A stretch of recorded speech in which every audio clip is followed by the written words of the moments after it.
Low carb meal na madali lang pong lutuin ang hanap po ba ninyo ka-low carbs at simple lamang pero napakasarap? Ito po yung aking liempo po.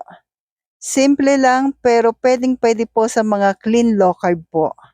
So una lalagyan po natin ng paminta, asin, and please don't forget to like and follow po para updated tayo sa ating mga low carb meal, low carb dessert, low carb kaalaman natin everyday. Thank you po and God bless.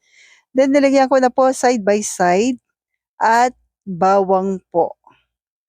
'Di ba po, tatlong ingredients, ang sarap nito ka-low carbs lalo na kung iihawin mo po, ma-marinate mo po na magdamag, napakalasa, simple lang siya pero sa totoo lang nung una ko siya matikman dun sa aking kasama sa church, o nga 'no, sabi ko puwedeng-puwede 'to sa low carb kasi paminta, asin, bawang lang nilagay natin po, then iihawin na po natin.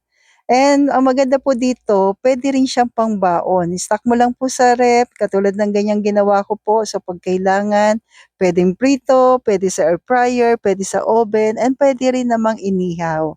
Katulad po nito, iniihaw ko po siya sa bagong ihawan. 'Yan, nabili ko lamang po 'yan online, ilalagay ko na lamang po sa comment section kung saan ko po siya nabili. So kahit nasa loob ng bahay kasi nga tag-ulan po ngayon, puwede ka na mag-ihaw po, 'di ba po? Wala pa pong kuryenteng kailangan. So try mo po 'yan ka-low carbs, yung ganitong ingredients at tiyak magugustuhan mo po. So kung umabot ka po sa part na ito po, okey lang po ba na pa-comment naman po kung tiga saan ka po para alam ko lamang po kung saan aabot itong aking video. Pero dito nga po pala sa huli ay maglalagay ako ng konting butter po. Pero optional lamang po kung gusto niyo po kasi hindi naman ako naglagay ng mantika. So para sa akin kasi ihaw lang talaga yung gusto ko pero naisip ko dagdag fat siya para sa aking husband po na nagpapagaling pa. So yan po, nilagyan ko ng konting butter, yung malapit na po siyang maluto.